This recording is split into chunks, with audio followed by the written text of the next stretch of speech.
김경수 경남도지사 20시간의 조사 후에 오늘 새벽에 모습을 드러냈습니다. 근데 출석길 못지않게 귀갓길도 험난을 했는데요. 한 50대 남성에게 가격을 당했는데 그 장면으로 먼저 보시도록 하겠습니다.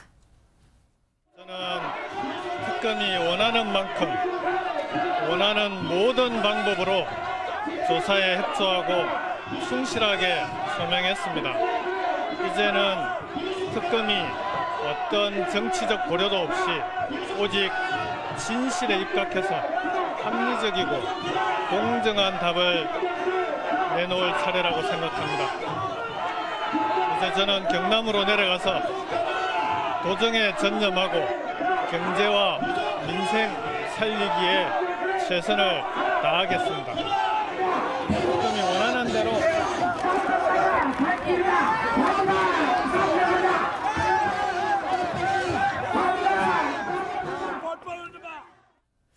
지금 괜찮은가요? 김 지사가요. 유튜브 동영상을 저희가 생중계로 볼 수 있었는데 변호사님 어떻게 진행이 된 겁니까? 네, 지금 김 지사가 검찰에서 나오면서 이제 기자들의 질문에 답하면서 이제 걸어가고 있는데 그 노란색 상의를 입은 남성이 뒤에서 다가오는 것이 보이죠. 원래는 김 지사의 모습을 핸드폰 등으로 촬영을 하고 있었다고 합니다. 이제 그러다가 갑자기 이제 김 지사에게 달려들어서 약간 뒤통수 부분을 가격을 하고 그 다음에 이제 옷덜미, 뒤쪽을 이제 잡아서 이제 끌면서 김 지사가 진짜 한 1, 2m 정도는 이렇게 쭉 끌려가는 모습이 보이는데요. 이 남성 곧바로 주변에 있는 경찰에게 제압되어서 끌려 나갔다고 합니다. 근데 어쨌든 이 보수 성향 집회에 어떤 유튜브 생중계를 한 적이 있는 사람이라고 하고요. 아마 그런 점에서 아마 이런 폭행을 저지르지 않았나 생각됩니다. 네, 지금 이 남성이 정체가 밝혀졌나요? 네. 교수님? 50대 유튜버로 알려져 있는데요. 과거 이제 보수단체 등이 집회를 하게 됐을 때 유튜브로 현장을 중계하는 인물이었다라고 얘기를 하고 있고, 최근에 또 과거 이제 성남시청, 그리고 지금은 이재명 경기도지사를 향해서 여러 가지 반대 집회를 주도하는 그런 인물로도 알려져 있습니다. 아무래도 성향으로 보면은 좀 보수적인 인사다라고 판단할 수밖에 없는 건데, 이렇게 정치인에 대한 폭력, 논리적 폭력에서는 어떤 방식으로 용납될 수가 없는 상황이겠죠. 얼마 전에 김기춘 전 실장이 석방돼서 나오는 길에 차를 완전하게 폭행하게 되는 사건들이 발생하기도 했고요. 김성태 전 원내대표가 국회에서 단식투쟁, 바로 이 드루킹 특검을 하라고 단식투쟁을 하고 있는 자리에서 젊은 청년이 와서 이 어퍼컷 펀치를 날리지 않았습니까? 이와 같은 행동들에 대해서 결코 이 대한민국 공권력이 용서할 수 없는 그런 상황 속에서의 엄단을 내릴 때만이 이러한 정치인들에 대한 폭행들이 좀 사라지지 않을까 싶고요. 지금 가장 걱정되고 우려되고 있는 건 양 측면으로 국민들이 완전히 분열된 상태로서 이와 같이 극단적인 행동을 달리고 있다는 겁니다. 이러한 국론 분열을 수습하기 위한 정치인들의 자정적인 노력도 굉장히 촉구되는 시점인 것 같습니다. 네, 지금 이 사람이 체포된 이후에요. 몸이 아프다고 해서 병원으로 이송했다고 하는데 조금 더 이력을 보면 상당히 복잡하고 오락가락했던 사람 같아요. 박근혜, 이명박 전 대통령 구속도 요구하면서 이재명 지사 측에서 오늘 이 사람에 대해서 오히려 해명을 하던데 왜 그렇습니까, 평론가님? 그러니까 이제 일각에서 제기된 의문을 보면요, 이 유튜버인 천모 씨 같은 경우 이명박, 박근혜 전 대통령 구속을 요구하기도 하면서 이른바 이재명 지사의 팬클럽이죠. 손가락 혁명군이라고 불리지 않습니까? 그 손가락 출신이 아니냐는 의문까지도 나왔다고 합니다. 하지만 이에 대해서 이재명 지사 측에서는 강력하게 해명을 하면서 이 사람이 지금 성남시청 앞에서 이재명 지사를 비난했던 영상까지 공개하면서 손가락이 아니다 하는 식으로 해명을 하고 있고요. 제가 봤을 때 뭐 뚜렷한 정치적 어떤 메시지를 가지고 한쪽 진영에서 계속 활동을 했던 사람이라기보다는 요새 유튜브라는 게 워낙 대세이다 보니까 본인이 정치적 관심을 받기 위해서 사안에 따라서는 보수 진영에 서서 방송도 하고 또 어떤 사안에 따라서는 전직 대통령들 구속하라면서 굉장히 자극적인 방송을 일삼는 그런 분으로 보여집니다. 따라서 이분의 어떤 출신 배경이나 누구의 사주를 받았냐 이런 문제 차원에서 접근할 것이 아니라요. 김성태 원내대표 폭행 사건 한 것처럼 우리 정치인들이 이런 굵직한 행사나 뭐 특검에 출석하고 나오는 자리에서 너무 쉽게 폭력에 노출되어 있다는지요. 외국 같은 경우면 이것이 더 위험한 테러로 번질 수도 있는 것 아니겠습니까? 그런 부분, 그리고 우리 정치가 너무 좌우 극단으로 대립하다 보니까 진보와 보수 사이에 감정의 골이 너무 깊어져서 자꾸 이런 막말이나 폭행 사건이 빈번하게 발생하고 있다는 점, 이런 부분에 우리가 더 문제의식을 가져야 될 것 같습니다. 네.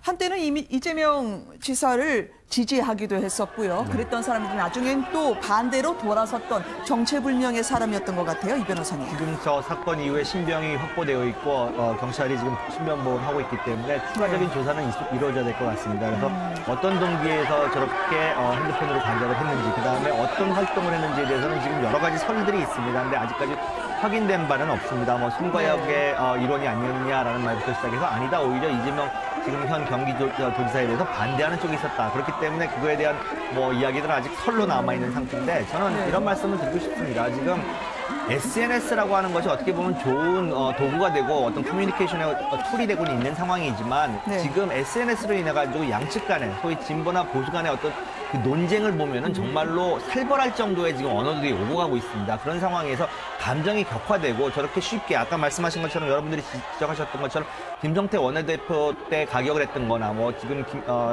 김경수 지금 도지사에 대해서 가격을 한 거나 보면은 상당히 SNS에서 활동을 하다가 감정이 격해지고 결국 현장에 가가지고 어떤 그 범죄 행위를 하는 이런 것들이 계속 반복되고 있는데, 우리가 조금 이런 것들은 좀 냉철하게 조금 좀 바라봐야 되는 거고, 너무나 이렇게 감정이 격해지는 것, 이런 것들은 좀 자제해야 되는 게 아닌가라는 생각을 하게 됩니다. 네.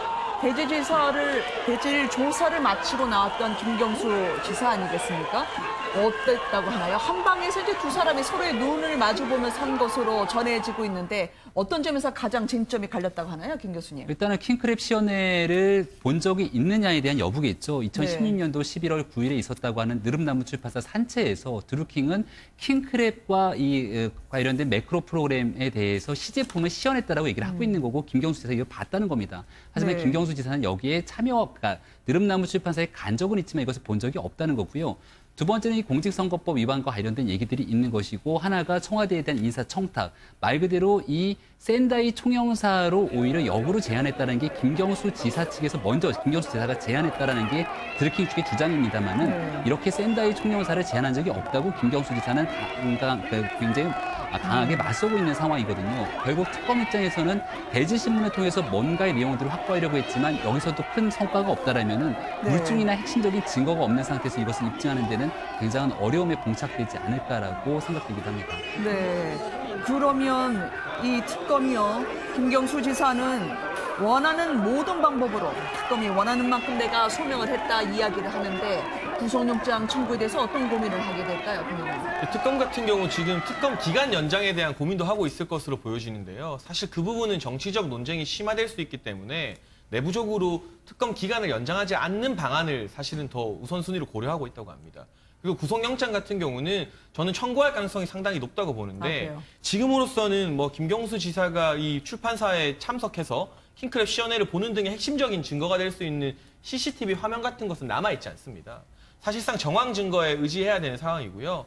그러나 특검 입장에서 좀 반가운 소식은 드루킹 김모 씨 한 사람의 증언뿐만이 아니라 그 일당들, 이제 킹크랩 시연회에 참석했다고 알려진 드루킹의 측근들의 증언이 모두 다 일치한다는 점입니다. 그렇게 여러 사람의 증언이 일치한다는 점은 특검 측에 상당히 유리한 요소로 작용이 될 것 같지만, 김경수 지사 측에서는 역시나 CCTV 화면과 같은 확실한 물증이 없다는 것을 방어 논리로 내세울 것 같고요. 특검에서 제기하게 될 드루킹의 USB 안에 과연 어떤 자료들이 더 담겨 있을지, 그리고 드루킹이 김경수 지사의 보좌관이었던 한모 씨에게 보낸 문자를 보면요, 이렇게 자신을 꼬리 자르게 하는 건 불가능할 것이다.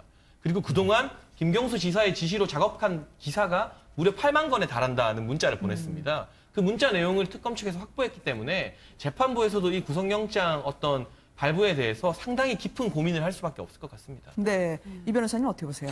글쎄요, 지금까지 특검이 출범한 이후에 제가 볼 때는 여러 언론을 통해 가지고 무슨 스모킹 건이 있네, 새로운 뭐 폭발력이 있는 증거가 있니라는 이야기들이 많이 오고 갔는데, 사실은 두 번의 소환에 걸쳐서 나온 것들이 별로 없다라는 게 지금 밝혀지고 있는 사안 아닙니까? 지금 나오고 있는 대부분의 이야기들은 사실 특검이 출범하기 전 경찰에서 수사했을 때 이미 나왔던 내용들입니다. 그러다 보면은 특검 기간 동안에 별다른 정말로 만족스러운 성과를 못 낸 게 아닌가라는 생각을 할 수밖에 없는 상황이고, 그렇게 됐을 때 과연 지금과 정도에 드러난 걸 가지고 구속영장을 신청할 것인지, 이 부분에 대해서 저는 100% 확신을 할 수 없다라고 생각하고, 아마 정무적 어떤 그런 결정을 하지 않을까라는 생각을 하고요.